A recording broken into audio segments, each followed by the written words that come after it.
ये हैदराबाद जामशोरों का दरिया जो कि 6 लाख क्यूसेक इस वक्त जामशोरों से गुजर रहा है। ये आप देख सकते हैं पानी की ताकत,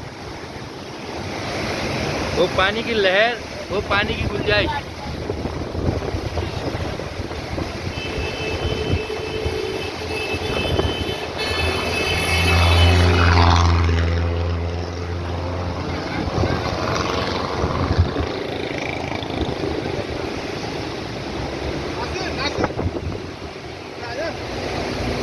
ये देखें पानी की ताकत। ये 6 लाख का रेला इस वक्त जामशोरों से गुजर रहा है और ये बदीन समंदर के अंदर जाके दाखिल हो रहा है। ये आप देख सकते हैं इस वक्त जामशोरों दरिया फुल लगा पड़ा है। हैदराबाद के लोगों, अपनी एहतियात के लिए एहतियाती तदाबीर करो।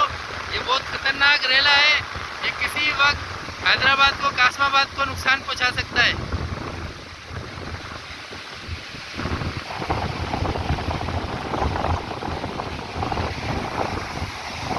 ये खौफनाक मनाजिर आप देख लो पानी के। इस वक्त कितना खौफ है इस पानी के अंदर, कितनी वहशत है इस पानी के अंदर। ये अवाम देख ले